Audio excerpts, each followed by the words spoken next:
Halo, selamat siang. Selamat siang, Pak. Iya, Bapak. Kedengaran nggak? Siang, Pak. Kedengaran nggak saya? Kecil, Pak, Kedengeran, suaranya. Pak, kedengeran. Kedengaran. Halo, halo, selamat siang. Trimides, kedengaran Trimides? Siang, Pak. Trimides, Siang, kedengaran? Kedengaran? Iya. Kedengaran, Pak. Sorry, saya ada gangguan tadi di sistem. Tim saya itu kena apa dia? Programnya di-revoke. Saya kurang tahu apa dari servernya atau dari mana ini. Tapi ini sudah kedengaran ya? Kedengeran, Pak, kedengeran. Oke. Baik, kita akan lanjut kuliah kita. Minggu terakhir kita sudah membahas sampai kepada collection. Sekarang kita masuk kepada lanjutannya, yaitu masalah kontrol.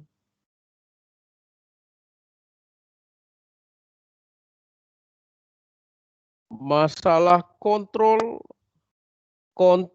objectives, threats, and procedures.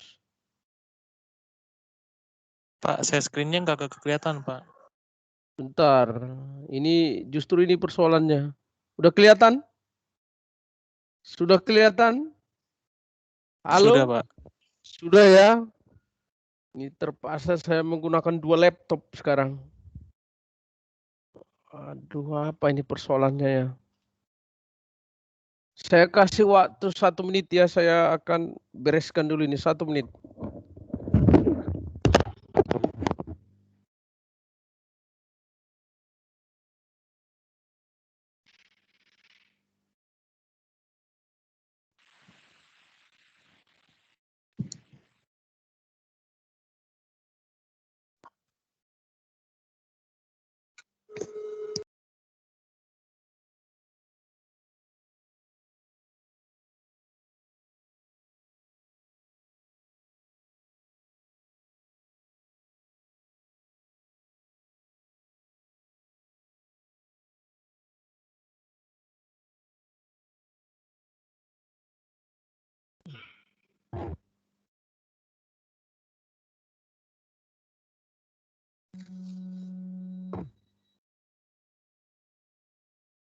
Halo?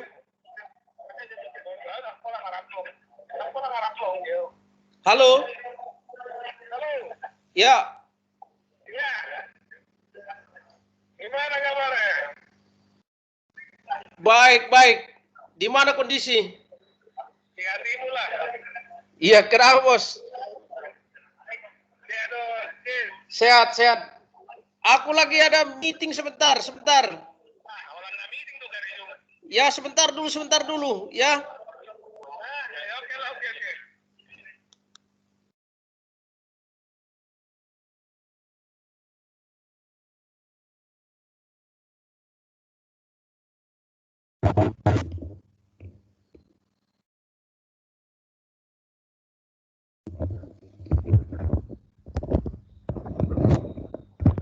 Halo?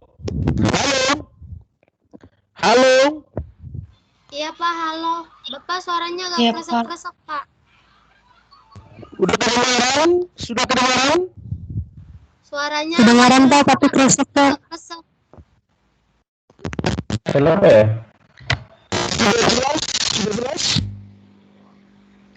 Malah makin nggak jelas, Pak. Makin hancur, Pak. Iya, tuh masih ngobrol. Nggak jelas, Pak. Sudah jelas? Belum Sudah jelas. jelas? Kresek-kresek. Sudah jelas? Halo, sudah jelas? Sudah, Udah, Pak. Pak. Sudah ya, oke. Saya tidak pakai itu aja, tidak pakai headset. Saya sambung ini. Nah, hari ini kita bahas kelanjutan kuliah kita minggu lalu itu masalah kontrol. 2 fase di dalam revenue cycle kita sudah bahas. Yang pertama masalah data collection, data capture, data entry. Yang kedua, masalah information dan decision making-nya sudah kita bahas. Nah, hari ini kita bahas fase ketiganya, yaitu tujuan ketiga dari sistem itu, yaitu kontrol, internal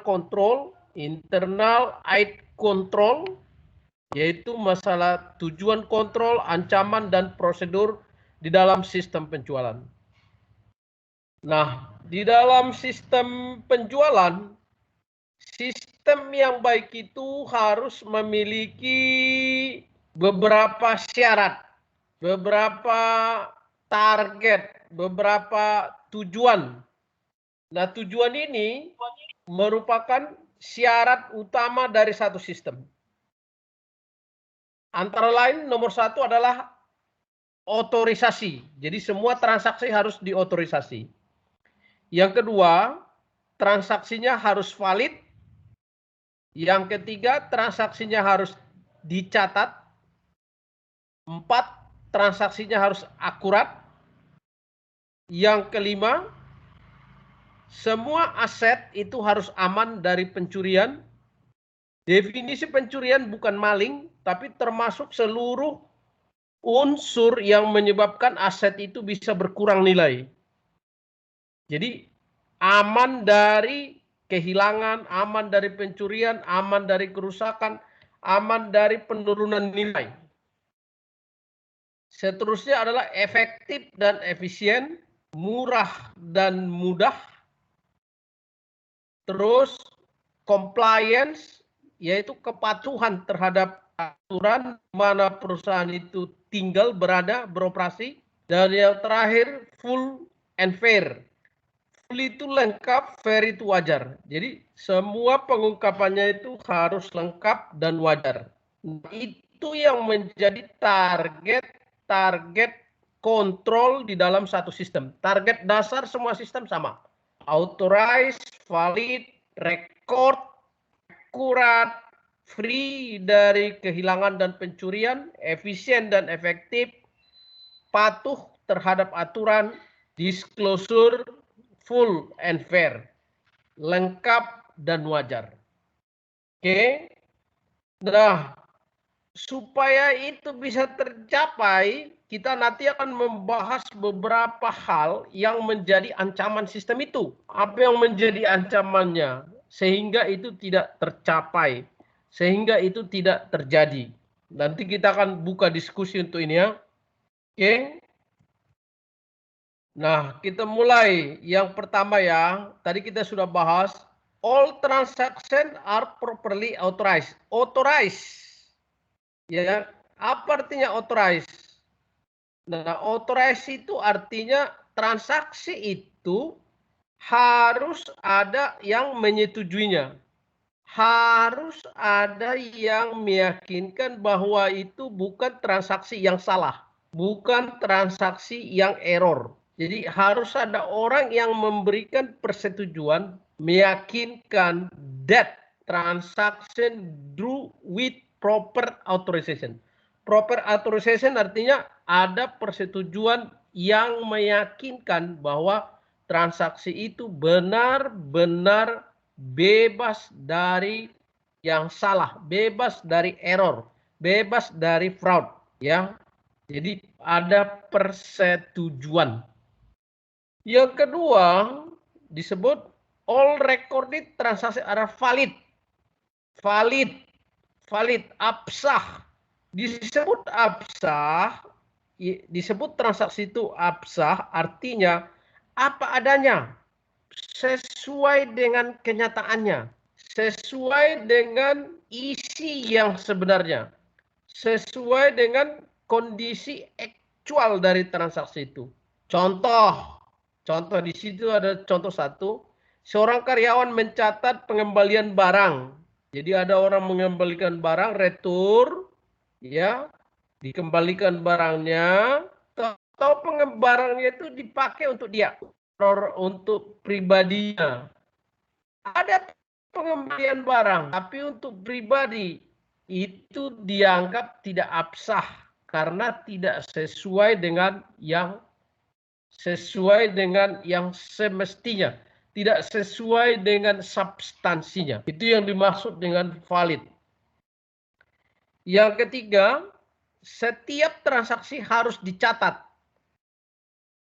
Harus dicatat. Dicatat di dalam akuntansi itu adalah segala sesuatu itu harus ada buktinya. Sekali lagi, harus ada buktinya dan harus ada bukti catatannya. Bukti catatan artinya jurnalnya. Jurnal artinya kalau ada jurnal berarti ada postingannya. Nah, definisi dicatat di akuntansi berarti ada bukti di mana dia diposting, di mana dia dimasukkan, di mana dia diklasifikasikan. Ini ada contoh-contohnya di sini ya. Oke. Yang berikutnya adalah transaksi itu harus akurat. Apa itu akurat? Akurat adalah suatu transaksi di mana transaksi itu dapat diyakini kebenarannya. Dapat diuji kebenarannya. Syaratnya supaya bisa akurat, apa? Satu, jumlahnya itu benar. Sekali lagi, jumlahnya benar. Yang kedua, benar. Account-nya benar. Jadi klasifikasinya benar. Dan yang ketiga, periodenya benar. Jadi kalau transaksinya hari ini, masuk periode sekarang. Kalau transaksinya nanti, masuk periode nanti. Kalau transaksinya dulu, berarti masuk ke transaksi dulu. Jadi ada 3 syarat supaya bisa dianggap dia akurat. Akurat dalam hal jumlah, akurat dalam hal account, perkiraan, rekening, dan akurat terhadap waktu. Ya. Nah, dari 3 hal ini, dalam hal jumlah, dalam hal account, perkiraan, klasifikasi, dan dalam waktu, itu juga dipengaruhi oleh orang. Orang. Siapa yang melakukan intervensi terhadap transaksi itu. Apakah ada faktor-faktor kesengajaan, faktor-faktor error, mistake yang diciptakan terhadap 3 variabel tadi, terhadap jumlah, terhadap account, dan terhadap waktu. Oke.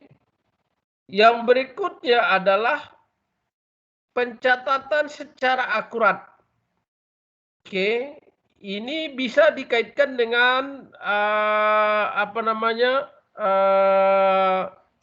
fraud. Fraud di akuntansi banyak modelnya. Over recording, under recording, omission, dan lain sebagainya. Kalian pelajari di auditing. Saya tidak bahas ini sekarang. Beberapa bentuk-bentuk fraud. Ya. Under recording, itu contoh-contohnya banyak sekali. Tidak usah kita bahas ini contoh-contoh ini. Terus kehilangan atau kecurian. Nah, tadi saya jelasin kehilangan atau kecurian bukan saja disebabkan oleh aset itu dicuri, tetapi bisa juga akibat dari destruksi, misuse, including data, aset. Jadi data yang hilang, data yang di-delete, data yang di-hacking, data yang salah gunakan, aset yang menguap, aset yang hilang, yang rusak, busuk, pecah, dan lain sebagainya. Itu termasuk kepada loss or theft, hilang atau kecurian. Ya, loss or theft, hilang atau kecurian. Efektif atau efisien. Efektif atau efisien per definisi adalah bisnis itu bekerja dengan cara murah dan mudah. Murah artinya biayanya itu lebih kecil dibanding dengan benefit. Mudah artinya targetnya tercapai. Jadi efektif, efisien, murah dan mudah. Murah berarti cost-nya lebih kecil daripada benefit, sedangkan mudah itu targetnya tercapai. Achievable, tercapai. Nah, terus ada lagi compliance. Compliance itu tadi kepatuhan. Patuh terhadap peraturan, patuh terhadap undang-undang, patuh terhadap regulasi, patuh terhadap internal regulation dari perusahaan. Jadi ini tergantung kepada perusahaan. Apakah ada undang-undangnya, apakah ada peraturannya, apakah ada regulasi tertentu, apakah ada peraturan khusus yang dibuat untuk mengatur perusahaan, itu harus ditaati, harus diikuti. Itu yang disebut dengan compliance. Oke, yang terakhir adalah all disclosure. Disclosure tadi adalah lengkap, pengungkapan yang lengkap dan wajar. Kenapa? Ini untuk menghindari terjadinya misleading. Misleading itu artinya salah pengertian. Jadi mengungkapkan semua isi dari transaksi itu dengan cara lengkap dan fair. Lengkap artinya orang tidak akan mempertanyakan lagi isinya. Kenapa? Karena semua transaksi, semua peristiwa diungkap dengan cara benar, ya. Nah, kesalahan pengungkapan akan mengakibatkan kesalahan pengambilan keputusan, namanya misleading. Jadi misleading itu membuat orang salah mengambil keputusan. Oke? Nah, ini beberapa contoh, banyak ada di sini contohnya. Nanti kita akan berdiskusi juga bagaimana bentuk-bentuk threat, ancaman yang ada di dalam sistem penjualan itu sendiri. Oke. Ini ada bahasa kontrol PPT 118, 119 sampai 120. Ini bahasa kontrol, bukan bahasa ya, puisi kontrol di dalam sistem penjualan. Ambil contoh yang PPT 120 ini. Are entries in the right amount? Are they in the right account? Are they down in the right time? If not, your little bells should chime. Apakah jurnal dibuat dengan benar? Apakah sudah dibukukan ke perkiraan yang benar? Apakah sudah dimasukkan ke waktu yang benar? Jika belum, bunyikan loncengnya bahwa itu harus. Nah, apakah kita berbisnis dengan murah? Apakah kita berbisnis dengan mudah? Apakah kita sudah patuh terhadap undang-undang? Apakah aset sudah aman? Apakah disclosure sudah full dan fair? Nah, ini pertanyaan-pertanyaan dasar untuk menguji, mengetahui apakah kontrol di dalam satu perusahaan itu sudah jalan atau tidak. Oke. Nah, untuk itu, untuk mencapai tadi itu, yang banyak itu, untuk mencapai authorized, valid, recorded, accurate, efficient, effective, comply, full disclosure, and fair, dibutuhkan beberapa cara, dibutuhkan beberapa metode yang lazim digunakan oleh perusahaan. Ada beberapa cara, beberapa metode yang lazim secara sistem digunakan oleh perusahaan. Yang pertama adalah using simple, easy to complete document with clear instruction. Gunakanlah formulir yang sederhana. Halo? Halo? Halo? Halo? Halo? Ya, halo Pak. Kedengaran nggak ya? Halo Bapak. Dengaran Pak. Lestari Laya, Ya, dengar. tolong dimut. Lestari Laya. Regina. Regina, tolong dimut. Supaya jangan berisik. Ya. Oke, yang pertama gunakan formulir, gunakan form, gunakan screen yang mudah, simple, gampang mengisi, dan orang tidak bingung, tidak kompleks, tidak complicated. Jadi kalau menggunakan bahasa, misalnya kalau misalnya ada customernya bule juga, expatriate, gunakan dua bahasa, bahasa Indonesia, bahasa Inggris. Ya, kalau dia menggunakan formulir, gunakan formulir yang gampang diisi. Kalau dia menggunakan screen komputer, gunakan screen yang gampang digunakan, yang gampang di capture, yang gampang di entry. Jadi tidak berbelit-belit. Jadi orang tidak perlu bertanya atau menunggu atau minta bantuan untuk mengisi formulirnya. Yang kedua, ini yang paling penting, gunakan application control. Ini belum pernah saya jelasin ke kamu, seperti validity check and field check. Nah, apa itu validity check? Apa itu field check? Validity check adalah salah satu model pengecekan untuk menguji apakah data yang dimasukkan itu valid atau tidak. Contoh, ini saya kasih contoh. Misalnya, mahasiswa. Mahasiswa itu kan datanya nomor mahasiswa, nama mahasiswa, alamat. Misalnya saya buat nomor mahasiswanya 1. Namanya saya buat 234. Nah, sistem akan menjawab, kenapa ini nama mahasiswanya angka? Itu yang disebut dengan validity check. Tidak mungkin nama mahasiswa itu angka. Nah, misalnya saya buat lagi penjualan. Nomor, nama barang, mata uang. Nomor, saya buat nomornya ABC. Loh, kenapa nomornya kok jadi huruf? Harusnya kan angka. Nah, ini validity. Nah, jumlah misalnya. Jumlah itu katakanlah dalam bentuk angka 10, 100. Tapi kalau saya buat misalnya 1, 10, O untuk 100, itu pasti salah. Itu yang disebut dengan validity check.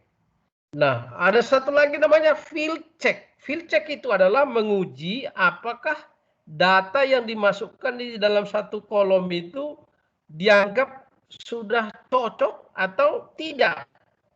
Contoh tanggal ya. Tanggal, biasanya tanggal dibuat misalnya 22 Mei 2021. Apakah benar cara menulisnya 22/05/2021? Kadang sistem itu dibuat bulan dulu, 05/22/2021. Nah, metode ini disebut dengan metode field check. Menguji satu kolom itu apakah benar data itu yang dimasukkan. Oke, itu yang dimaksud dengan validity check dan field check. Yang ketiga, jika dia menggunakan formulir, usahakan di formulir itu ada space, ada ruangan, ada tempat kosong untuk tempat pemberian catatan, memo, komen, tanda tangan, notes, jika transaksi itu dianggap bermasalah. Atau jika transaksi itu dianggap butuh tambahan keterangan. Itu untuk alat komunikasi bagaimana cara supaya validity dari transaksi itu dianggap benar. Oke. Langkah yang lain adalah membuat nomor urut. Sekali lagi, membuat nomor urut pada setiap dokumen. Definisi nomor urut adalah bukan 1, 2, 3 saja, tapi tergantung kepada sistem penomoran yang dibuat oleh perusahaan. Kita sudah bahas ini, beberapa sistem penomoran. Ada yang berurutan, 1, 2, 3, ada yang kombinasi angka dan huruf, ada yang bersifat blok, ada yang bersifat grup, dan lain sebagainya. Nah, itu juga termasuk satu model pembuatan nomor pada dokumen. Nah, yang terakhir adalah kalau memang di perusahaan itu semua formulir itu dibuat, semua transaksi itu dibuat di formulir manual, maka formulir itu harus dijaga, jangan sempat disalahgunakan oleh orang lain. Artinya orang lain tidak boleh menggunakan formulir kosong, blanko, tanpa ada persetujuan dari orang atau pihak yang berwenang. Jadi tidak boleh menyalahgunakan formulir-formulir yang tersedia di dalam perusahaan. Jadi aksesnya dibatasi. Tidak boleh sembarangan orang menggunakan formulir itu. Harus orang yang memiliki hak baru dapat menggunakan transaksinya, formulirnya. Oke, itu syaratnya. Jadi ada beberapa syarat tadi. Syarat pertama, gunakan formulir yang simple, mudah digunakan, mudah ditulis. Kalau dia komputer, screen-nya itu gampang di entry, gampang di capture datanya dan lain sebagainya. Langkah kedua, untuk memasukkan data, lakukan validity check dan lakukan field check. Langkah ketiga, kalau dia datanya itu diformulir, usahakan ada space di situ. Siap itu gunakan nomor urut. Nomor urut itu tergantung kepada sistem perusahaan. Dan yang terakhir, batasi akses orang kepada formulir kosong atau blank formulir. Oke, itu berkaitan dengan kontrolnya. Nah, sekarang kita membahas ancaman-ancaman apa saja yang mungkin timbul di dalam sistem penjualan. Ya, jadi secara umum ini sangat banyak sekali. Sangat banyak ancaman yang timbul di dalam sistem penjualan. Nah, sebelum sampai ke sana, kita juga harus paham dulu. Kalau masih ingat definisi dari sistem penjualan. Di dalam sistem penjualan, kalau kita berdefinisi adalah kemarin itu ya, kalau masih ingat kalian, bagaimana cara menyampaikan barang dan jasa dari penjual kepada si pembeli hingga duitnya diterima, hingga dapat penerimaan cash. Nah, dari sana, dari definisi itu, secara umum kita dapat mengambil beberapa tujuan sistem sebenarnya. Yang pertama adalah bagaimana caranya supaya order itu jadi tidak ada terjadi kesalahan ya. Yang kedua, memberikan jaminan bahwa transaksi itu benar terjadi, ya, legal, legitimate, sah, absah, dan kita memperoleh pembayaran dari persediaan itu, dari penjualan itu. Dan yang terakhir adalah karena ini bisnis, bagaimana caranya supaya kita tidak mengalami kerugian. Ya, kerugian macam-macam, mungkin dari inventory management, mungkin dari biaya-biaya penjualannya, mungkin dari proses penjualannya dan lain sebagainya. Jadi itu primary objektifnya. Nah, sekarang kita akan membuka diskusi ya. Kita akan buka diskusi. Ini ada beberapa ancaman di dalam sistem penjualan berkaitan dengan order entry. Yang pertama adalah incomplete or inaccurate customer order. Pesanan yang tidak lengkap dan tidak akurat, tidak benar.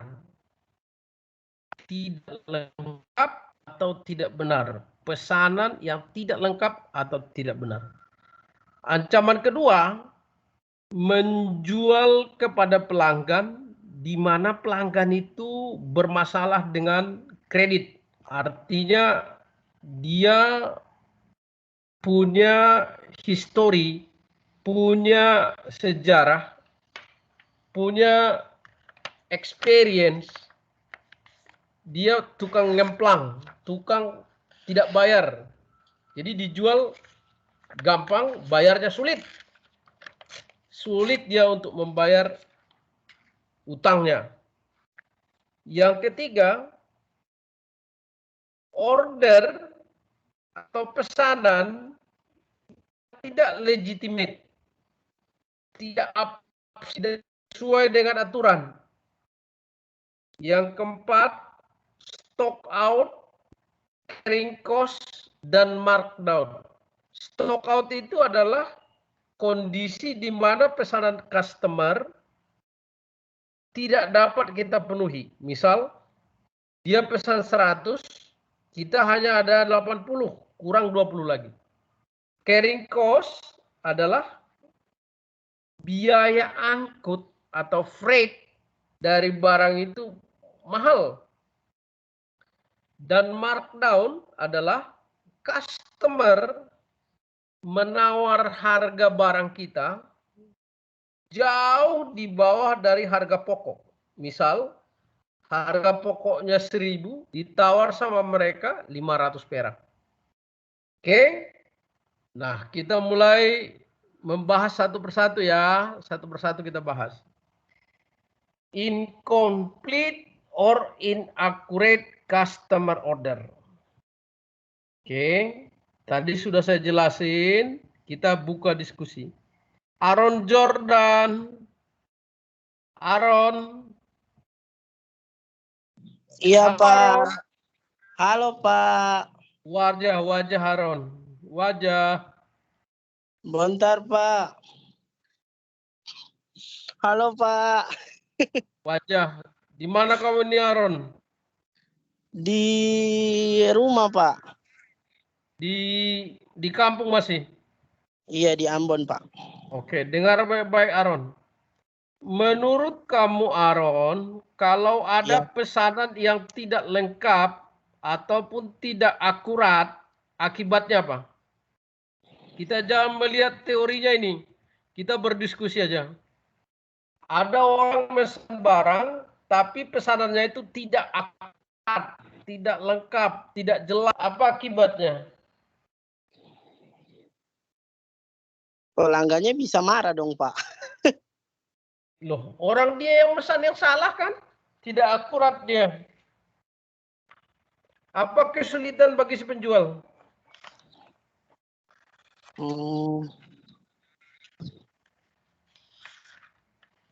Kesulitan. Sulit bagi si penjual nggak? Sulit, Pak. Ya? Sulit, Pak. Apa kesulitannya?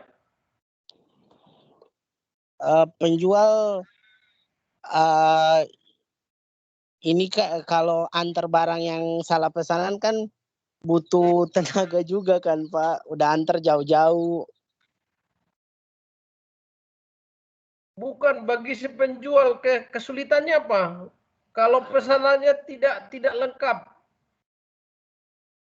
Halo, iya, Pak. apa kesulitannya?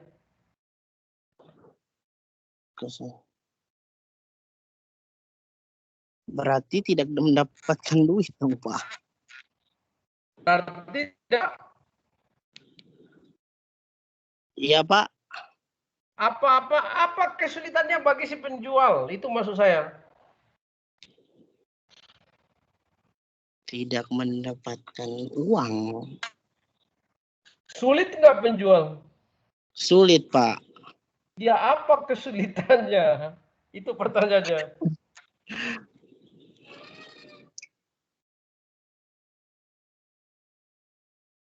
Bisa nggak cepat dia melayani pelanggan? Kenapa, Pak? Suara Bapak putus-putus. Bisa nggak perusahaan itu cepat melayani? Halo, Pak. Bisa nggak customer itu dilayani lebih cepat? Kalau ordernya pesanannya itu jelek, apa tidak benar? Tidak bisa kan, Pak? Tidak bisa. Iya. Berarti ada kesulitan dong.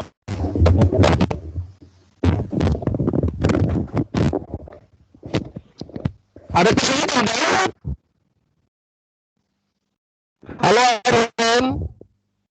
Iya Pak, ada kesulitan. Nah, menurut kamu apa yang harus dilakukan supaya tidak salah pesanannya? Pakai apa? Apa yang dilakukan?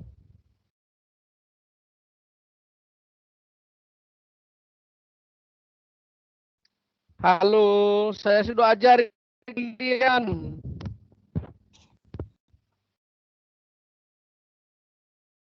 Pakai apa, Aaron? Bentar Pak.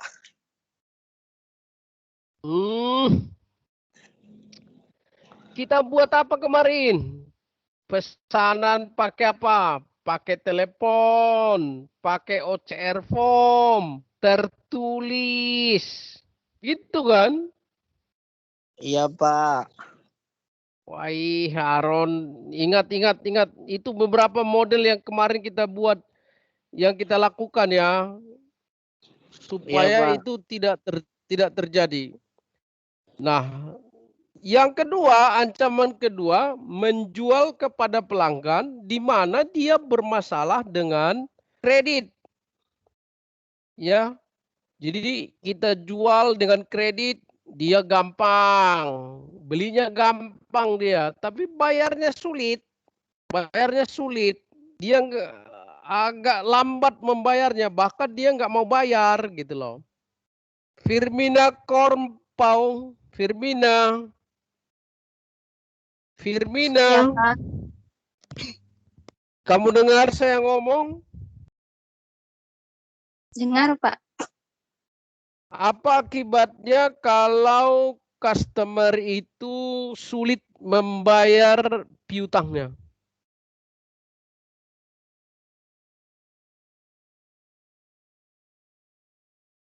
Firmina.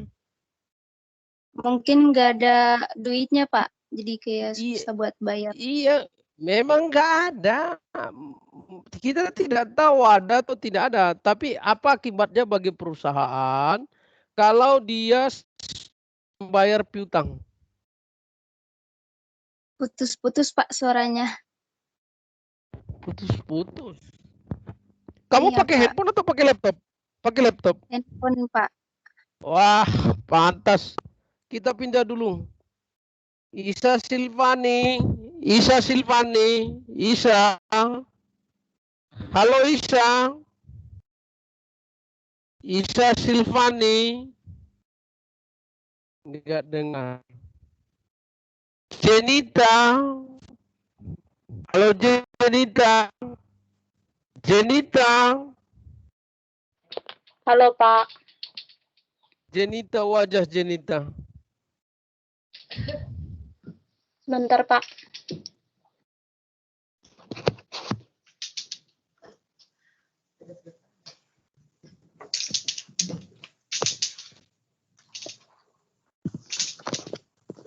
Kamu di mana nih, Jenita? Kalimantan, Pak. Kalimantan. Di Iya, mana Pak. di Kalimantan? Di mana kamu Kalimantan? Kalimantan Barat, Pak. Di Di Ketungahulu. mana?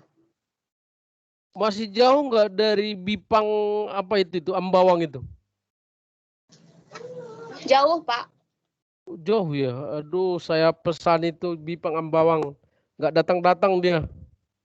Kamu dengar diskusi kita tadi kan, Jenita?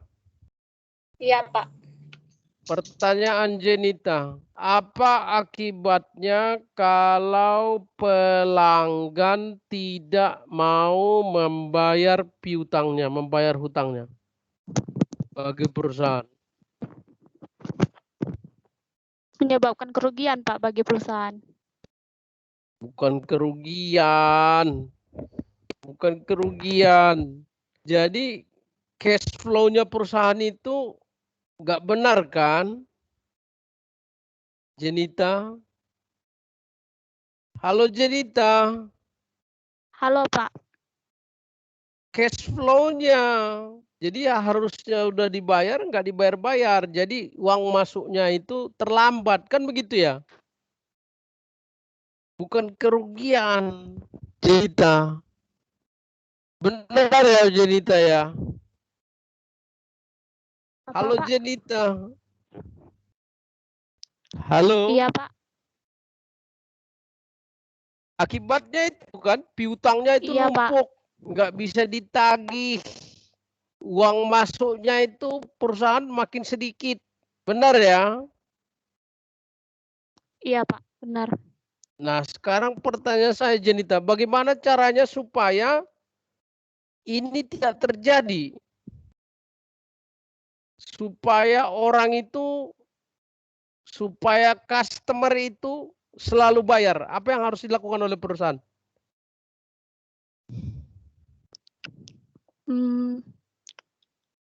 Mungkin dengan memberi uang terlebih dahulu, Pak, baru barangnya diberikan kepada pembeli. Uang muka, bayar uang muka dulu, baru barang diserahkan Iya, gitu Pak. kan? Apalagi Iya, Pak. caranya?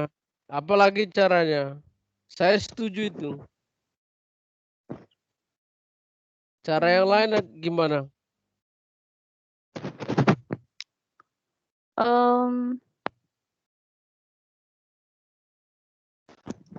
Apa lagi ya? Apalagi ya caranya ya? Jaminan. Bisa nggak dengan pakai jaminan ya? Bisa, Pak. Pakai jaminan. Jaminan. Bisa juga dengan cara COD, cash on delivery. Ada duit, ada barang gitu Iya. kan? Iya, Pak. Nah itu dia caranya. Itu juga udah kita bahas loh minggu kemarin waktu kuliah terakhir itu udah kita bahas itu.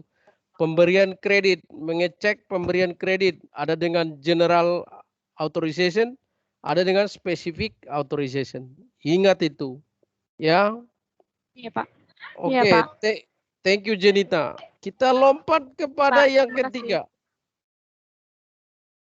Ya, yang ketiga. Yang ketiga adalah pesanan yang tidak legitimate. Ya, saya akan kasih contoh.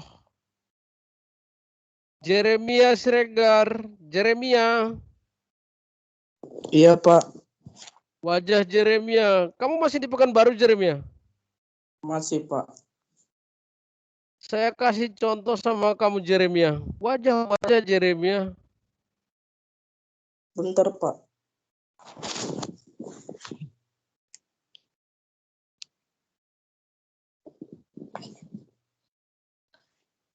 Jeremia. Dengarkan Jeremia ya. Dengar, Pak.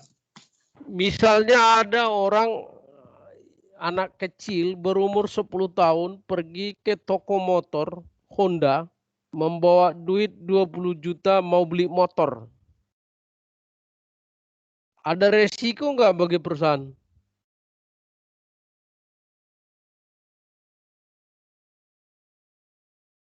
Jeremia. Halo Jeremia. Jeremia. Dengar nggak Jeremia?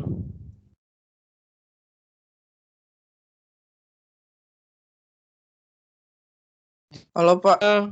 Dengar nggak kasusnya? Halo, Pak. Halo, dengar nggak suara saya? Maaf, Pak. Tadi jaringan saya nggak bagus, Pak. Waduh, kita pindah aja dulu lah. Lestari lah ya. Lestari. Halo Lestari. Waduh, nggak ada Lestari lah ya. Lilis Tiana. Lilis. Hadir, Lilis Pak. Tiana. Lilis, kamu dengar nggak diskusi ini Hadir, Lilis? Pak. Lilis. Dengar, Pak. Kamu dengar nggak Oke. Ada anak kecil umur 10 tahun pergi ke toko motor bawa duit 20 juta beli motor. Beresiko nggak bagi perusahaan toko motor? Beresiko, Pak. Apa resikonya? Karena itu anak di bawah umur, Pak. Nah, terus kalau di bawah umur nggak boleh beli motor. Kan ini mesti kalau bawa motor kan mesti ada SIM, Pak. Dia bawa, dia beli doang. Beli, Pak, saya beli motor gitu loh.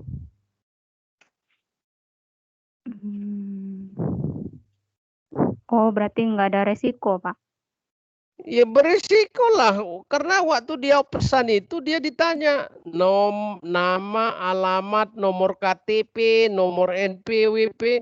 Dia tidak punya nomor KTP, tidak mempunyai nomor NPWP. Iya kan? Iya, Pak. Masalah. Nah, sekarang pertanyaan saya, Bapak yang harus dilakukan perusahaan supaya ini tidak terjadi?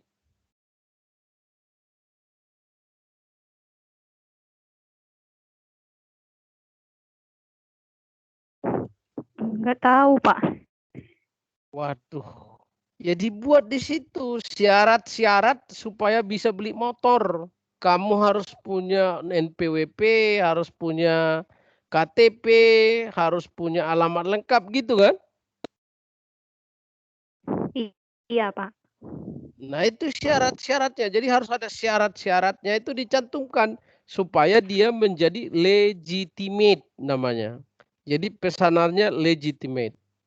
Itu ancaman yang ketiga. Ya, Iya, Pak. ancaman yang keempat adalah stock out, carrying cost, and markdown. Saya cerita tadi ada stock out. Stock out adalah suatu kondisi di mana, sekali lagi di mana pesanan dari pelanggan tidak bisa kita penuhi. Contoh, pesanan dari pelanggan 100, kita hanya bisa kasih sama dia 80, kurang 20. Nah, yang kedua carrying cost. Carrying cost itu adalah biaya angkut atau freight-nya mahal. Harga barangnya 100.000, ongkos angkutnya itu 200.000. Gitu loh. Yang ketiga, markdown. Markdown itu adalah barang kita dihargai di bawah harga pokok. Harga pokok barang kita 100.000, customer menawar 500. Gitu loh. Oke. Pertanyaannya, Michael. Halo Michael. Halo Pak.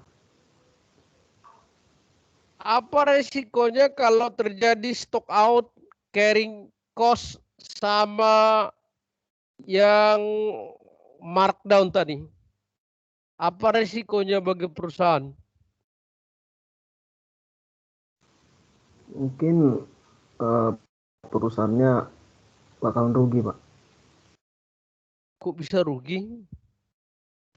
Ya ini karena tadi satu biaya angkutnya kan Pak. Kemudian yang menawar jauh dari harga pokok. Bagaimana cara menghitung rugi, Michael?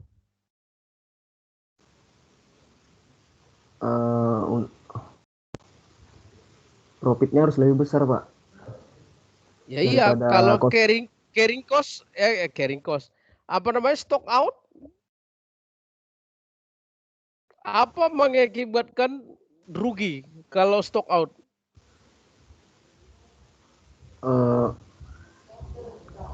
Kita cari barang ke tempat lain Pak, jadinya harganya naik.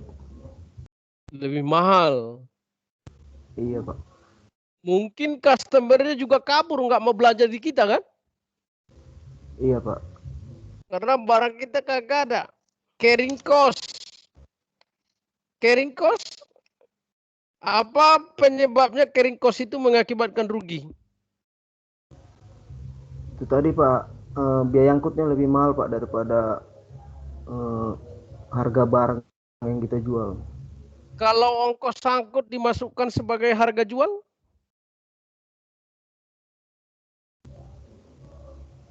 Biasanya pelanggan jarang ada yang mau Pak gitu.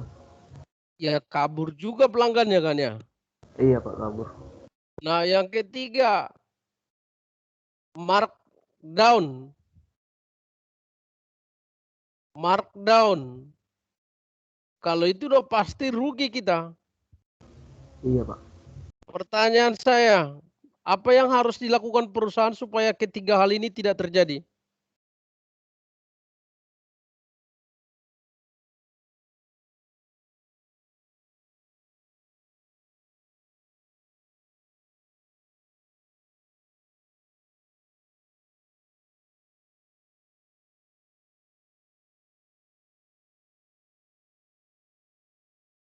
Halo, Michael. Kurang paham, Pak. Stock out. Tadi permintaan lebih besar daripada stok yang kita miliki. Apa yang dilakukan perusahaan supaya stoknya tetap ada?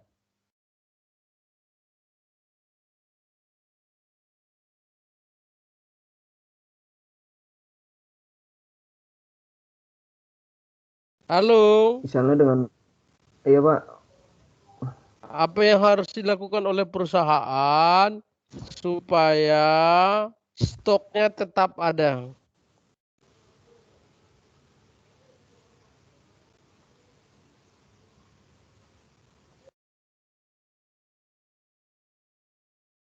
tetap membuat barangnya Pak. Ya iya, dia itu harusnya melakukan itu, membuat stok kontrol yang cukup. Ini udah kita bahas juga pada kuliah sebelumnya. Membuat catatannya yang benar, stok kontrolnya. Gitu loh. Nah terus kalau carrying cost tadi, bagaimana supaya biaya angkutnya itu murah? Gimana caranya?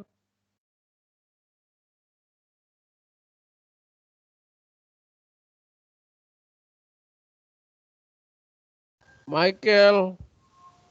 Supaya biaya angkutnya murah, kalau bisa dari kita juga yang mengangkutnya Pak. Misalnya mobilnya untuk mengangkut. Jawabannya kita suruh dia beli banyak. Kalau beli banyak kan ongkos angkutnya jadi murah. Benar Oh nggak? iya Pak. Benar Pak, benar. Nah terus kalau markdown ini gimana caranya supaya markdown itu tidak terjadi? Apa yang harus dilakukan perusahaan? Kamu jualan di pasar di Lubuk Pakam. Harga beli kamu 100.000.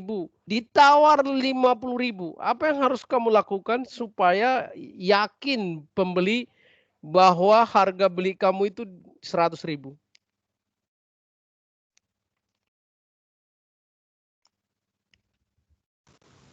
Dengan menunjukkan kualitasnya Pak. Ya kualitas sudah dilihat. Apanya yang kamu tunjukkan kepada beliau bahwa memang barang yang kamu jual itu benar-benar barang berharga, barang mahal, tidak ditawari murah gitu loh. Mutu udah dilihat sama dia, tapi untuk meyakinkan mereka apa dasarnya supaya mereka yakin, oh ini mahal loh gitu loh. Pakai apa?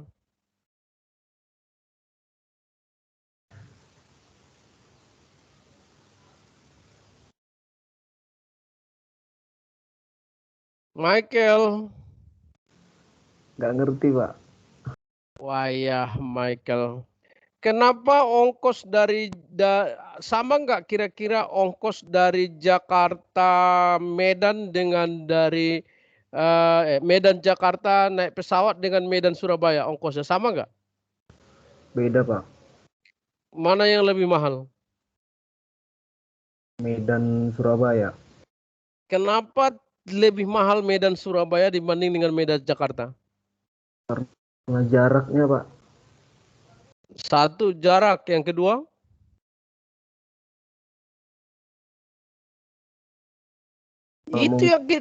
Itu yang kamu jelaskan kepada customer. Jadi karakter dari barang yang kita jual. Ini barang ini saya beli 100.000.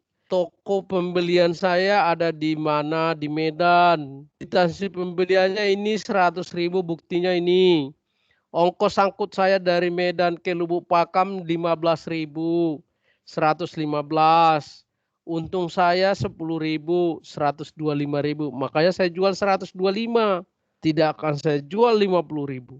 Nah itu yang kita ceritakan kepada customer. Menceritakan karakter cost dari produk kita. Unsur-unsur cost dari biaya kita. Kalau dia sudah tahu begitu, dia tidak akan menawar lagi lebih murah. Benar nggak, Michael? Benar Pak, benar. Benar ya? Itu ancaman, ada 4 kita sudah ancaman terhadap order entry. Jangan lupa itu ya, kasus-kasusnya nanti di ujian modelnya kasus. Nah, sekarang ancaman pada saat pengiriman. Pada saat pengiriman ada 2 ancaman. Yang pertama adalah shipping salah kirim. Jadi barangnya itu mungkin kuantitasnya salah, mungkin alamatnya salah, mungkin waktu kirimnya tidak tepat, mungkin kondisinya salah dan lain sebagainya. Yang kedua ancamannya adalah pencurian inventory. Pencurian, ingat definisi pencurian bukan maling saja, termasuk kerusakan, termasuk damage, pecah, termasuk daluarsa dan lain sebagainya. Ya, termasuk daluarsa. Oke. Kita masuk lagi kepada teman kita yang lain. Regina Raja Guguk. Regina. Halo Regina. Regina. Tidak ada ya. Reni Anggraeni. Reni. Halo Reni. Reni. Waduh, tidak ada juga. Reja Sevilla. Halo Reja. Iya, Pak. Reja, wajah Reja. Saya sudah mulai kenal kamu ini Reja. Saya sudah cari kamu. Ternyata saya masih hubungan famili dengan kamu ini. Reja. Kurang tahu, Pak. Iya, Pak. Apa akibatnya kalau terjadi salah kirim bagi perusahaan? Apa Pak? Perusahaan itu bisa jadi mengalami kerugian Pak, atau gimana ya? Kehilangan pelanggan mungkin Pak. Kehilangan pelanggan. Misalnya kamu kirim barang harusnya terkirim ke Pematang Siantar, atau kamu kirim ke Kabanjahe. Yang pasti customer kamu Pak. itu tidak happy kan? Marah. Iya, Pak. Marahlah. Bisa. Yang kedua, apalagi akibatnya? Kejadiannya begitu, terkirim ke Kabanjahe padahal tujuannya Siantar. Akibatnya apa? Perusahaan mengeluarkan biaya lagi Pak untuk mengirimkan ke tempat yang seharusnya gitu Pak. Iya, biaya angkutnya itu banyak, iya kan? Betul ya? Iya Pak. Apalagi yang Iya, ketiga? Yang ketiga apa? Yang ketiga, kalau saya kirim. Misalnya kamu mengirim jeruk harusnya ke Siantar. Kamu kirim ke Kabanjahe. Customernya kabur, marah-marah. Terus kamu ambil lagi jeruk kamu ke Kabanjahe. Kirim lagi ke Siantar. Kira-kira masalah nggak dengan jeruknya? Oh iya Pak, bermasalah Pak. Apa masalahnya? Kadaluarsa, busuk. Busuk, pecah gitu kan? Iya Pak. Iya kan? Jadi ada ya, berapa masalah? Berapa masalahnya tadi? Ada 3 Pak. 1. Yang pertama pelanggan kecewa Pak. Yang kedua perusahaan biayanya bertambah. Yang ketiga itu barangnya tadi mengalami kerusakan atau pembusukan Pak. Oke. Pertanyaan, apa yang harus dilakukan perusahaan supaya tidak terjadi salah kirim? Sebelum dikirim diperhatikan dulu alamatnya Pak, dipastiin alamatnya benar apa enggak. Dari Diamati mana gitu Pak dengan teliti Pak, jangan ceroboh. Dari mana kamu tahu alamatnya itu sudah benar? Kenapa Pak? Dari mana kamu tahu alamat customer itu sudah benar? Sebelum menerima pesanan kita harus mastiin dulu alamat yang dipesan, alamat tujuannya itu udah pasti itu, atau mungkin mana tahu si customernya salah buat alamat gitu kan Pak. Dipastiin dulu alamatnya benar apa enggak gitu. Iya, itu pertanyaannya. Bagaimana cara memastikannya gitu loh. Itu yang pertanyaannya. Kalau dibaca doang udah Gimana ya, pasti Pak? benar. Ya itu pertanyaannya. Gimana? Bagaimana kamu memastikan alamat seseorang itu benar? Di itu Pak, ditanya ke customernya Iya, langsung. di double check ya kan? Itu manual. Iya, Pak. Kalau double check di telepon, di chat, di WA itu manual. Nah, kalau di sistem komputer bagaimana caranya? Kamu kan pernah ini pesan ini lewat online ini. Iya kan? Iya, Pak. Bagaimana kamu meyakinkan bahwa alamat kamu itu udah benar?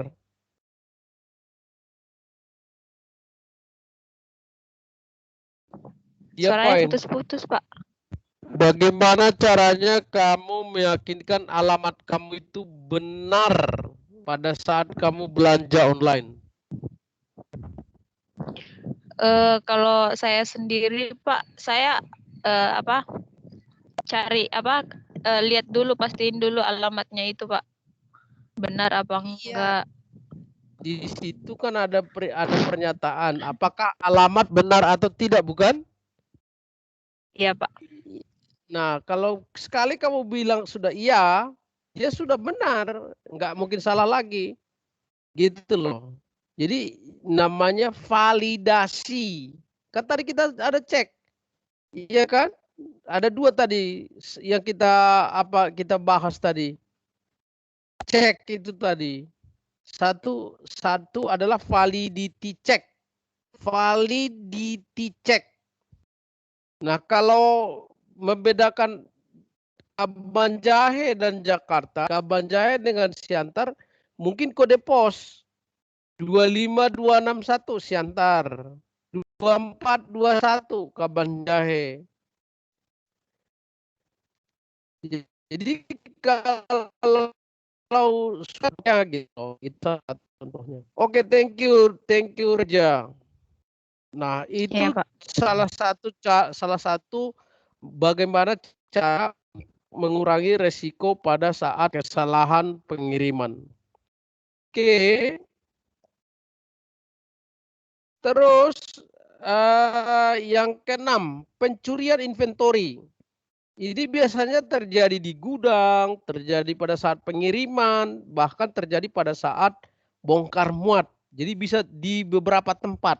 Bisa di saat di gudang, bisa saat di angkutan, bisa saat pengiriman, bisa saat bongkar muat. Oke, pertanyaannya. Risbe Yudika, Risbe.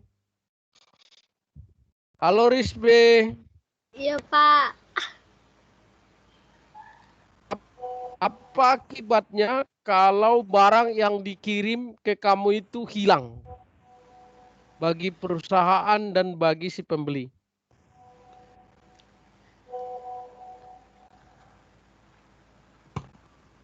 Bentar, Pak. Pak, minta itu coba diulang, Pak. Tadi kurang jelas. Apa akibatnya bagi kamu perusahaan si penjual atau bagi customer apabila barang yang dikirim itu hilang? Akibatnya. Iya, bagi penjual apa? Kalau bagi penjual rugi pasti, karena kan barangnya jadinya diambil, dicuri itu pasti ada kerugiannya. Terus dia harus ganti lagi, harus ganti barang yang baru lagi, sama jadi kehilangan kepercayaan dari customernya. Jadi customernya marah-marah lah gitu ya? Iya. Oke. Terus Pertanyaan kalau dari customernya, Dari customer Pak. dia marah-marah lah. Dari customer kan udah pasti Iya. marah-marah kan? Iya, Pak. Nah, pertanyaannya, apa yang harus kamu lakukan supaya tidak terjadi kehilangan? Tidak kehilangan. Ya,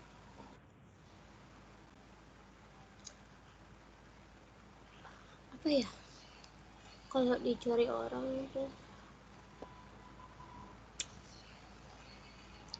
halo. Ini mahasiswa Itu, saya harus bisa itu dibaca. kan, Pak. Kayak memeriksa barangnya lagi. Kalau itu udah pasti diperiksa. Nomor 1 sebelum dikirim diperiksa. Nomor 2 sudah diperiksa. Yang kedua,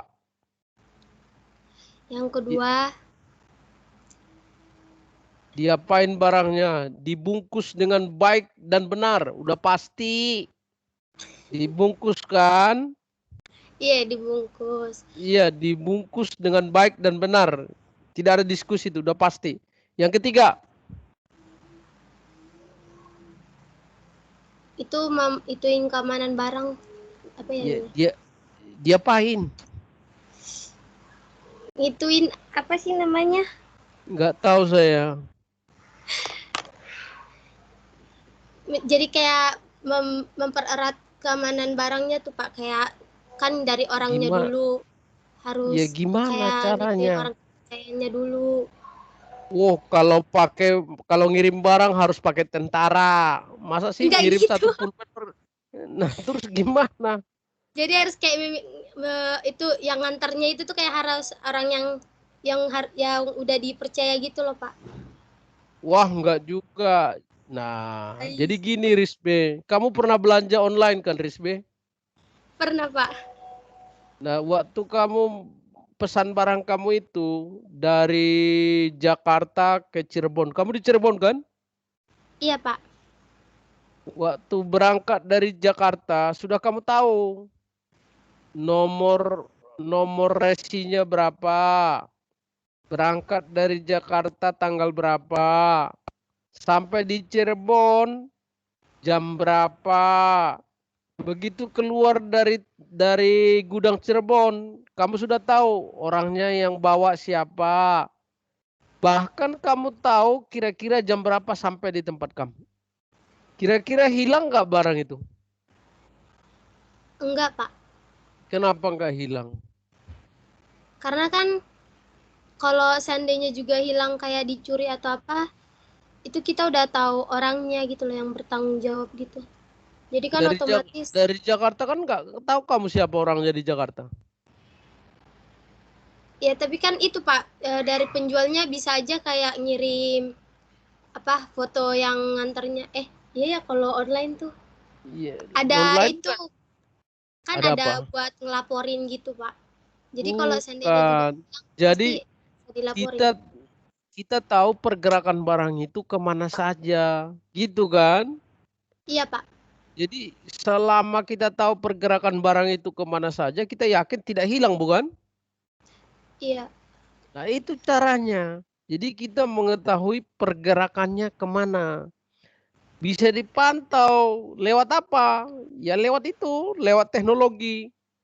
Itu salah satu caranya. Membuat tracking. Nah itu kita sudah bahas itu. Membuat tracking pergerakan barang.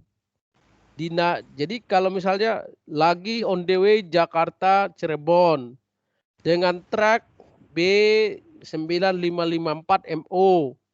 Drivernya siapa? Bisa dilihat siapa supirnya. Berangkat jam berapa? Sampai di Cirebon diupdate lagi. Sampai di Cirebon jam 10 malam. Diterima oleh gudangnya siapa? Nah, kira-kira begitu caranya. Risbe. Paham ya Risbe ya? Paham Pak, paham.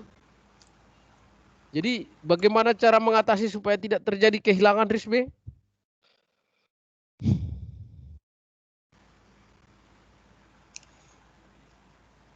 Halo, Risbe. Iya Pak. Bagaimana caranya supaya tidak terjadi kehilangan tadi? Apa yang dilakukan? Melakukan tracing barang. tracking, tracking. Melakukan tracking barang, ya kan? Jadi Pak. trackingnya diupdate setiap saat. Setiap ada pergerakan barangnya, kita update kemana pergerakannya, pakai apa, siapa, jam berapa, orangnya siapa, dan bahkan bila perlu gambar barang juga bisa diupdate. Gambarnya, oh barang saya masih ada loh, masih aktif, masih oke. Packingnya juga masih oke, tidak ada yang rusak, gitu. Jadi ada status update namanya, update status dari barang itu. Ya, paham Risme? Paham, Pak. Oke. Nah, kita lanjut kepada ancaman berikutnya pada saat billing. Ancaman di billing itu ada 3. Yang pertama, failure to bill customer. Gagal menagih. Gagal tagih. Tadi udah dibahas itu pada saat order. Mirip dia. Gagal menagih. Kenapa? Customernya nggak mau bayar. Banyak alasannya. Nggak ada duit lah, macam-macam lah. Nah, akibatnya apa? Arus cash kita itu menurun. Duit kita, duit masuk tidak ada. Akibatnya apa? Piutangnya numpuk. Kalau piutang numpuk, akibatnya apa? Piutang tak tertagih. Nah, supaya tidak terjadi, tadi sudah banyak, tidak boleh ngutang, pakai jaminan, bila perlu pakai uang muka. Nah, masih juga terjadi. Nah, buat penyisihan piutang. Itu kalau gagal untuk menagih kepada pelanggan. Penyisihan piutang. Allowances for bad debt expenses. Itu jangan lupa itu ya. Itu obatnya kalau terjadi kegagalan penagihan piutang kepada pelanggan. Yang ke-8 adalah billing salah tagih. Salah tagih. Jadi mungkin salah alamat, salah harga, salah quantity, salah item, salah term of payment, salah tujuan, macam-macam lah kesalahannya. Itu disebut billing error. Yang ke-9, kesalahan maintain customer account. Salah mengupdate buku besar piutang. Ya, harusnya di debit, di kredit, harusnya di kredit, di debit, harusnya ditambah, dikurang, harusnya dikurang, ditambah, macam-macam lah. Oke, nah, coba kita bahas. Nomor 7 tadi failure to bill customer, kita sudah bahas, saya sudah bahas. Nah, nomor 8 ini sekarang ini. Billing error. Salah menagih. Trimides. Halo Trimides. Trimides. Halo Pak, Di mana kamu nih Trimides? di rumah saudara Pak. Loh, boleh di rumah saudara kuliah? Boleh Pak? Loh, pakai laptop dong. Pakai apa, handphone? Handphone Pak. Oke, nggak apa-apa. Handphone juga nggak apa-apa. Pertanyaan Trimides. Apa akibatnya kalau terjadi salah tagih? Salah tagih. Akibatnya? Ya. Tahu kan tadi cerita saya salah tagih? Iya Pak, salah alamat, harga, item, tujuannya. Iya. Iya, gimana? Apa akibatnya? Akibatnya itu Pak, pencatatannya salah. Kok pencatatan salah? Iya Bagaimana bisa salah? itu tadi yang ketiga ya, mengupdate buku besar. Salah. Oke. Apa akibatnya kalau salah harga, salah ini, salah itu gitu loh. Coba kita mulai dulu. Salah alamat, akibatnya apa? Salah pengirimannya tidak tepat sama orangnya, Pak. Iya, bukan. Harusnya ditagih ke si A, kamu tagih ke si B. Akibatnya apa? Barang nggak terjadi kejual. Kok barang ini tagihan. Tagihan Tagihan. Iya, tagihannya harusnya ke A, kamu kirim ke B.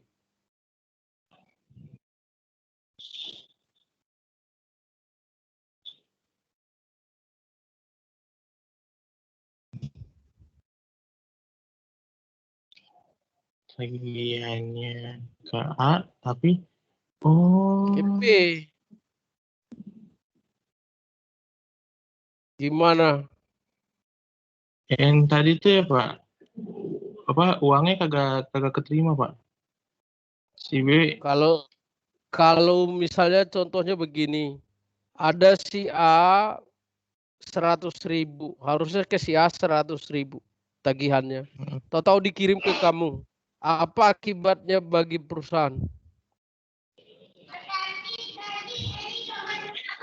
Tadi kan si A itu ngirim 100.000 kan Pak. Alah, perusahaan menjual barang ke si A. Iya. Oke. Harusnya tagihannya dikirim ke si A, tetapi terkirim ke kamu. Apa akibatnya bagi perusahaan?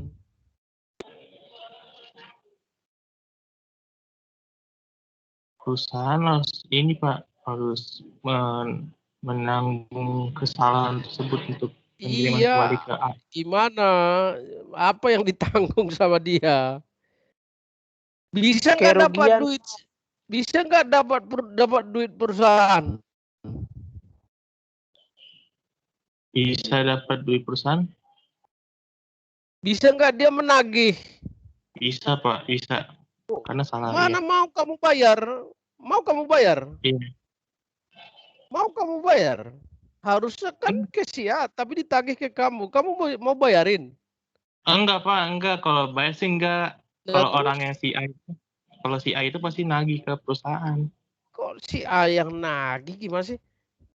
Pertanyaannya, si A perusahaan jual ke si A 100.000. Barangnya sudah dikirim. Tapi tagihannya dikirim ke kamu. Mau kamu bayar? Enggak. Pertanyaan, bisa nggak perusahaan nagih? Dapat duit lebih cepat? Tidak Pak. Ya itu dia nggak dapat duit dia. Iya Pak. Apa pengaruhnya kepada si A yang penerima barang? Ya barangnya nggak sampai Pak ke si A. Udah nyampe. Tadi saya bilang udah nyampe. Barangnya udah nyampe. Barangnya udah sampai ke si A. Oh si A Udah ini nyampe. kayak Dia terima barang tapi tidak terima tagihan. oh si A ini kayak merasa untung Pak. Kok merasa untung? Jadi Kan, seolah ada hadiah gitu ya. iya Wah, si A hadiah. kan. Iya, ini masalah bagi si A juga. Kenapa? Karena besok-besok dia terima tagihan. Pusing dia, ini tagihan yang mana? Gitu loh. Oke. Pertanyaan. Saya tanya kamu, bagaimana caranya supaya tidak terjadi salah alamat? Tadi udah dijawab itu sama Siris B. Iya Pak. Harus Kalau itu ini udah Pak. Kan kalau harus series apa? B kan tadi kan Bukan tracking bar. siapa tadi? Si Reja. Reja sudah jawab itu. Supaya tidak salah alamat, gampang. Di double check lah alamatnya. Gitu kan? Iya Pak, di cek sama validasi cek. Ya. Nah sekarang saya ganti pertanyaannya. Harusnya tagihannya itu 100.000 ke si A. Tahu-tahu dikirim oleh perusahaan 1 juta. Salah tulis dia. Harusnya 100.000, tertulis 1 juta. Kira-kira mau nggak dibayar oleh si A? Tidak Pak. Kenapa? Karena yang dibayar si A itu 100.000 Pak. Ya transaksinya cuma 100.000 gitu kan? Iya. Nah, pertanyaan, bagaimana caranya supaya tidak terjadi salah tulis? Salah tulis berarti melihat tagihannya secara ulang lagi, Pak. Wah, coba bayangkan kalau 55 juta tagihannya Telkomsel sebulan, masa dilihat satu-satu? 55 juta. Coba 55 juta tagihan sebulan. Masa dilihat satu-satu gitu? Berapa orang Iya. ngerjain itu? Gimana Oke. caranya? Trimides. Gimana ya? Ya, Dicek kalau lagi, Pak.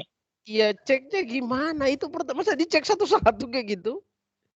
Dicek si datanya si A itu, Pak. Apakah dia benar 1 juta atau 100? Iya, masa satu-satu dicek kalau ada 55 juta pelanggannya gitu loh. Heeh. Telkomsel itu pelanggannya 55 juta. Masa dicek satu-satu? Itu belum lagi selesai dicek, udah di print lagi bulan yang akan datang kan? Iya. Pakai apa? Teknologi, Pak. Wah, jangan meramal pakai teknologi. Jadi jawabannya begini, dia itu pakai tabel. Tabel. Dipakai tabel harga. Pakai katalog. Kalau pakai katalog masih salah nggak kira-kira ya? Ada tabelnya. Ada tabelnya. Ayam bakso 1 10.000. Kalau kamu pesan 2 kali 10.000. Masih salah nggak Iya. kira-kira ya? Iya. Mungkin masih salah, tapi udah kecil kesalahannya bukan? Iya, karena ada ketentuan harganya. Ya itu dia, itu jalan keluarnya. Jadi membuat sistem katalog. Itu pentingnya ada di di Kentucky itu ada paket A, paket B, paket C itu. Itu salah satu Iya. syarat cara untuk menghindari kesalahan harga. Paham ya? Iya. Paham. Clear ya? Clear, Pak. Oke, baik. Yang 9, error dalam maintain customer account. Kesalahan di dalam mencatat, memposting, mengupdate buku besar piutang. Coba saya tanya lagi kamu nih, Trimides. Trimides. Iya, Pak. Kalau akibatnya kalau terjadi salah catat, salah posting, salah debit kredit untuk piutang. Untuk piutang. Iya. Salah catat, salah jurnal, salah posting. Akibatnya apa? Ya, pasti bakal terjadi kesalahan hingga akhirnya, Pak. Iya, Apa? akibatnya. Harusnya di debit, di kredit sama dia, harusnya di kredit, di debit. Akibatnya apa? Bisa nggak income sih, Pak. Oh, income? Apa hubungannya dengan income? Nggak nyambung. Iya, nggak nyambung ya, Ceng. Apa akibat dari salah jurnal atau itu pertanyaannya?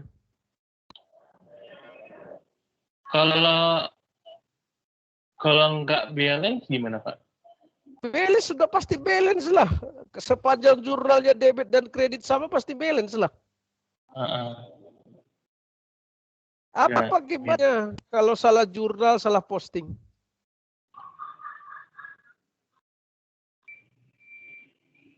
Kalau rugi? Tidak ada istilah rugi, mana ada salah rugi di situ. Yang terjadi adalah saldo piutangnya itu bisa terlalu kecil, bisa terlalu besar, bukan? Iya. Itu akibatnya. Nah, pertanyaan saya, bagaimana caranya supaya itu tidak terjadi? Ya, pengecekan datanya lagi, Pak. Transaksinya tersebut. Tadi sudah kita bahas, ada 3 syaratnya. Tepat angka, tepat account, tepat waktu. Jadi dilakukan pengecekan validity check. Apakah dia valid atau tidak? Nah, terus masih kamu Trimides. Kalau sudah terlanjur terjadi, apa yang harus dilakukan? Kalau sudah terlanjur terjadi. Ya, terlanjur terjadi. Terlanjur salah posting, terlanjur salah catat. Apa yang dilakukan? Harus pengulangan ini Pak, pengulangan pencatatan lagi. Nggak kalian ikuti kuliah saya. Adjusting journal entries. Ayat penyesuaian kan?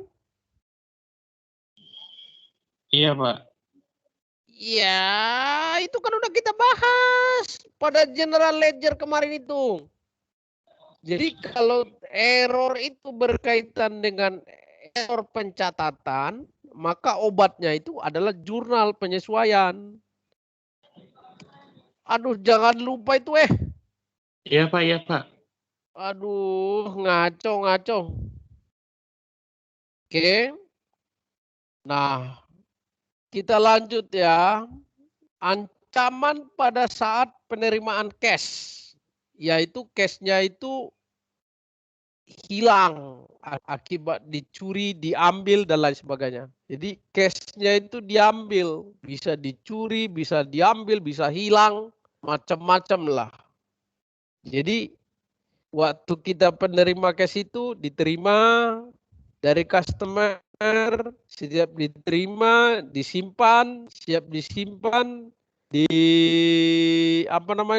disetor ke bank, siap disetor ke bank, baru di reconcile. Itu prosesnya selama ini. Tapi bisa juga hilang pada saat penyimpanan dan macam-macam dan lain sebagainya. Oke. Nah, saya akan sebentar. Tadi Trimides. Eutenia. Halo Eutenia.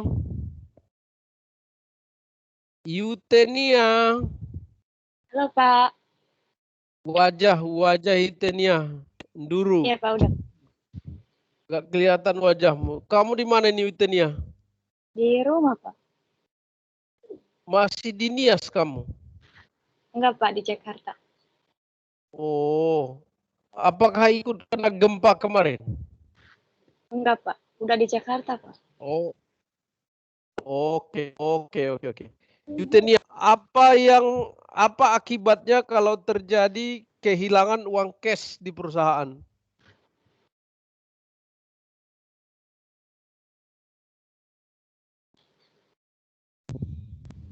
Eutenia. Halo Pak. Apa akibatnya kalau terjadi kehilangan uang cash di dalam perusahaan?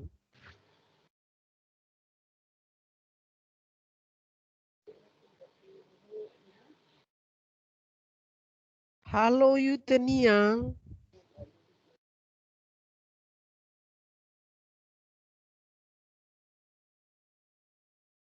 Eutenia.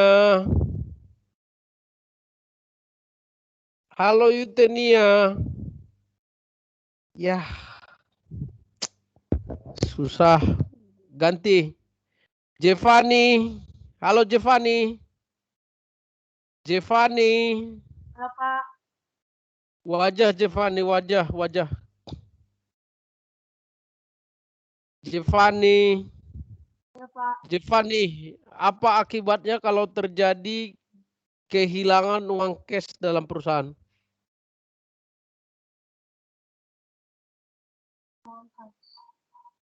Asetnya berkurang kali.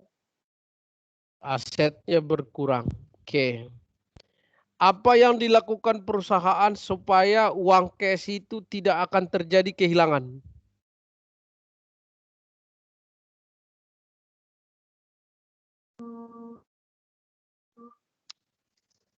Ini Pak, melakukan pengecekan laporan arus kas. kok laporan arus kas orang duit cashnya kok hilang, diambil dari brankas, dicuri orang. Supaya tidak kecurian, gimana caranya?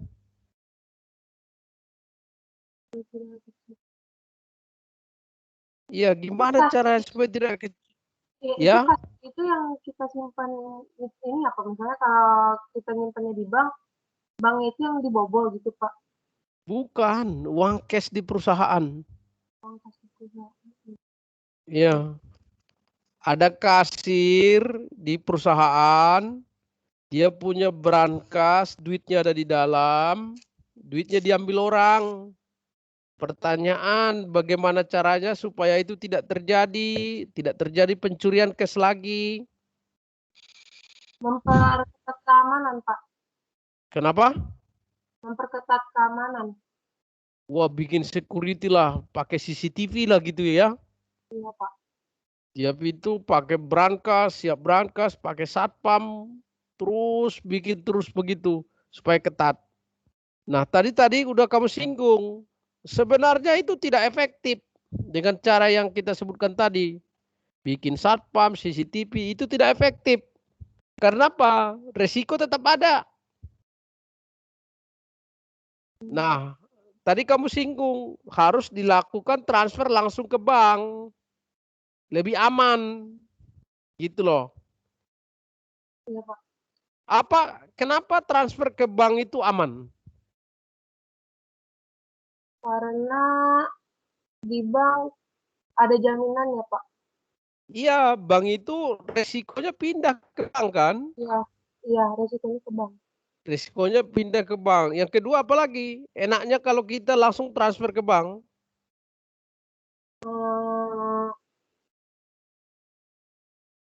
Ya, bank itu ada jaminannya, Pak.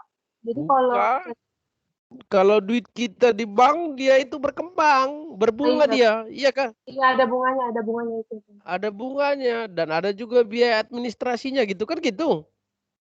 Iya, jadi Pak. Di samping dia aman, dia juga berkembang gitu loh. Kira-kira begitu ya? Iya, Pak. Jadi apa tadi resikonya kalau terjadi pencurian cash? Asetnya berkurang. Asetnya berkurang. Bagaimana jalan keluarnya supaya tidak terjadi pencurian itu tadi? Kita harus menaruh kas kita di bank sehingga uang kita bisa berkembang karena ada bunganya. Ya, itu langkah kedua tadi itu. Langkah pertamanya sebenarnya adalah melakukan penyimpanan dengan aman. Penyimpanan dengan aman di bank. Ya, pakai safety box dan lain sebagainya. Clear ya? Jawabannya ya? Clear, Pak. Oke, kita lanjut ya. Nah, yang kita omongin yang tadi, yang sampai ke 10 tadi itu adalah ancaman pada 4 siklus dalam penjualan. Mulai dari siklus data entry order entry, shipping, billing, sama cash collection. Nah, di luar itu ada 2 lagi nih ancaman dalam sistem itu secara umum. Namanya general control issue. Isu-isu yang berkaitan dengan pengendalian secara menyeluruh, secara umum di dalam sistem penjualan. Yang pertama itu adalah loss, alteration, or unauthorized disclosure of data.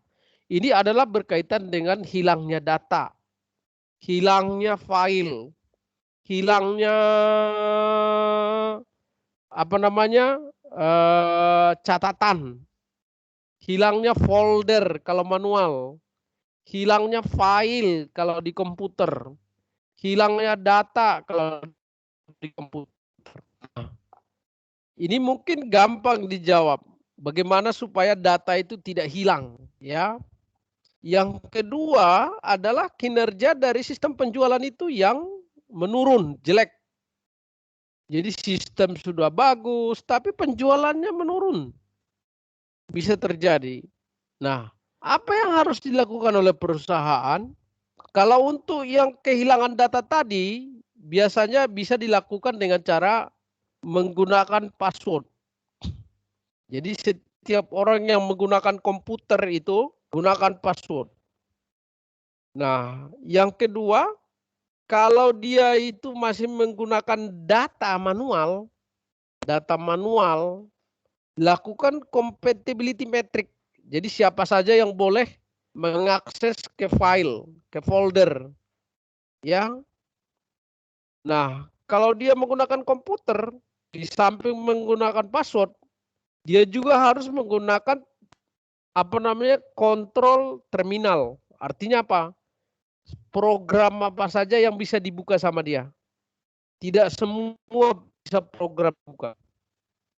Nah, yang keempat, kalau dia juga komputer, dia harus melakukan, mencatat, merecord log activity. Artinya kegiatan apa saja yang dia lakukan selama mengikuti atau menjalankan komputer.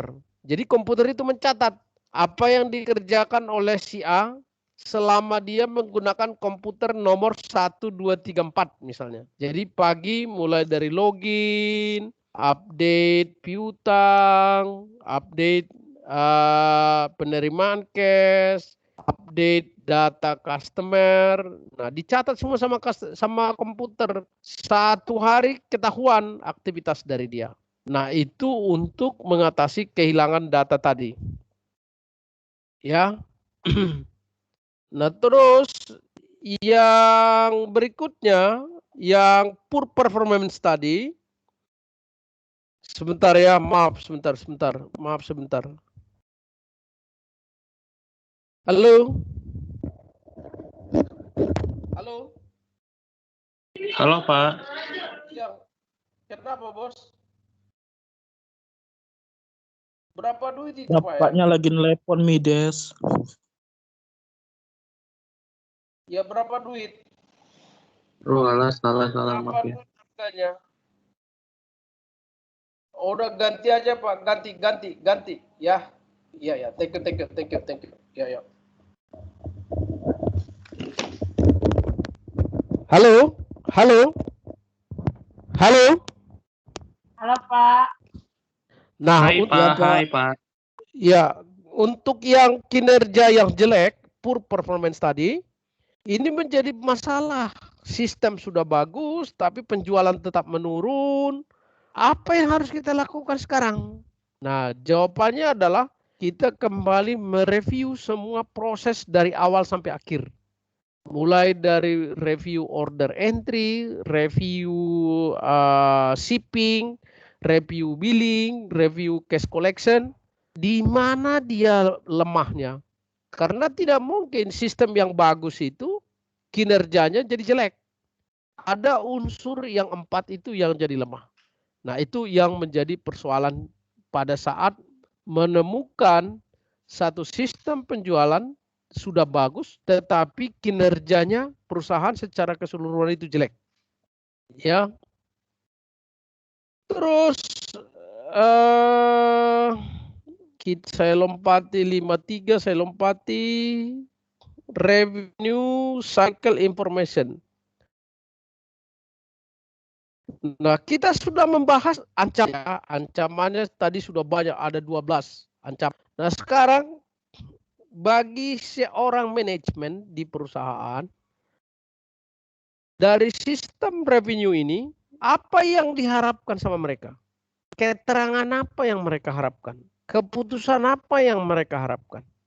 Nah, ini ada beberapa, sekali lagi, beberapa informasi yang dapat diperoleh si manajemen dari sistem penjualan. Contohnya, respon kepada permintaan pelanggan. Berapa banyak, berapa cepat biasanya. Keputusan apakah untuk memberikan kredit. Berapa banyak kredit, berapa banyak customer, berapa lama, dan lain sebagainya. Inventory availability. Berapa stok minimum, berapa stok maksimum, berapa rata-rata persediaan, berapa kali kita stock out, backlog, dan lain sebagainya. Terus merchandise delivery method, metode pengiriman barang.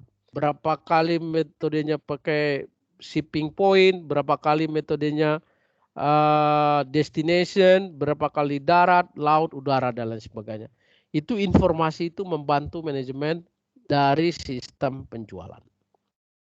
Nah, terus di samping tadi, di samping informasi itu secara keseluruhan, sistem ini juga bisa membantu manajemen untuk menentukan harga jual berapa harga jualnya harusnya dibuat, ya kan? Berapa waranti, bagaimana kebijakan masalah pengembalian barang, bagaimana syarat-syarat pembayaran, bagaimana kalau kita menggunakan pinjaman untuk membeli barang baru dijual kembali, dan juga bagaimana kalau dilakukan campaign marketing, iklan, ya, rencana pengiklanan barang, apakah bisa dari sistem ini. Nah, ini yang saya minta tolong sama kalian semua, PPT 156. Dengar baik-baik. Ternyata teman-teman mahasiswa akuntansi, ternyata dari pembahasan kita dari awal sampai sekarang, dari revenue cycle kita bisa membuat satu judul skripsi atau karya akhir nanti kamu. Judulnya begini, dengar baik-baik.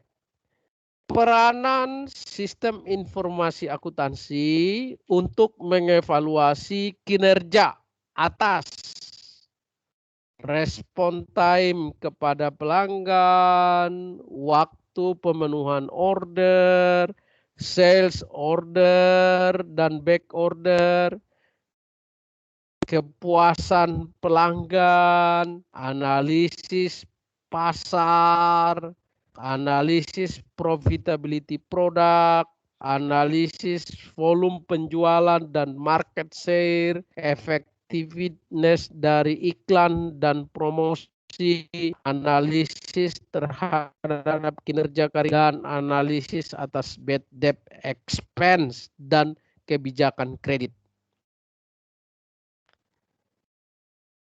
Halo Jevanya. Iya Pak. Bisa nggak kamu nanti kalau kamu udah mau selesai membuat judul skripsi seperti yang saya bilang tadi itu? Jevanya. Nggak tahu deh Pak. Ayo. Kenapa? Tahu deh Pak kalau judul skripsi. Bisa jadi judul skripsi nggak menurut kamu bahan kuliah kita ini? Jevanya. Bisa Pak. Tidak. Bisa. Berapa judul skripsi bisa tercipta dari sini, Jevanya? Banyak Pak. Banyak ya. Jadi nggak perlu nyontek nanti Jevanya ya. Ya. Gitu juga sih Pak. Nggak perlu lagi kamu nanya ke dosen kan judul skripsi saya apa gitu kan Jevanya?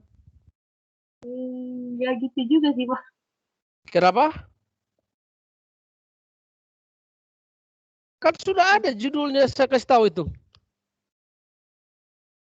Jevanya. Iya Pak ya. Sudah bisa bikin kan sekarang kan mulai sekarang udah bisa dibuat kan?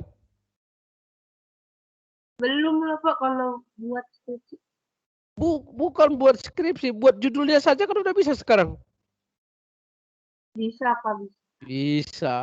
Ya, saya setuju itu. Harus optimistik ya. Iya Pak. Oke, terus yang kedua, peranan ini PPT 158. Peranan sistem informasi akuntansi penjualan untuk mengevaluasi order entry, penjualan berdasarkan orang, regen, produk dan lain-lain. Evaluasi profitability berdasarkan teritori, pelanggan dan lain sebagainya. analisa frequency and size of back order, analisa slow moving product, analisa projected cash inflow dan outflow, analisa umur piutang, dan analisa margin. Jevania, halo Jevania. Iya, Pak. Udah berapa judul skripsi bisa kita tercipta sore ini, Jevania? Banyak kok. Banyak ya? Iya. Sulit nggak membuat skripsi, Jevania? Sulit, Pak. Ya? Kalau buat skripsi sulit. Tapi judulnya kan sudah ada, Jevania. Iya, tapi tetap aja kan Pak, nanti kalau lagi buat, walaupun udah ada judulnya kan nanti ada revisi isi saya atau... Wah, revisi mah gampang. Nanti kalau kamu bikin judul-judulnya ini saya yang membimbing kamu. Oke? Oke, Pak. Oke, Jevania. Oke, Pak. Dan tidak boleh ada yang itu ya, yang apa nanti nyontek-nyontek punya orang, plagiator dan lain sebagainya. Oke? Oke, Pak. Semangat ya. Oke, dengan demikian selesai sudah pembahasan kita masalah revenue cycle. Ada 4 proses di sana, proses order entry, proses shipping atau delivery, proses billing atau invoicing, proses cash collection. Ada 12 ancaman yang kita pelajari dan ada banyak judul-judul karya ilmiah yang bisa kita ciptakan dari sistem ini. Tergantung kamu sekarang, maunya gimana, maunya melakukan apa, maunya memilih yang mana. Sampai di sini, ada yang mau tanya? Halo? Tidak ada, Pak. Tidak, Pak. Ada yang mau tanya? Tidak, Pak. Kalau tidak ada, saya close kuliah ini. Sampai jumpa minggu depan. See you later. Stay safe.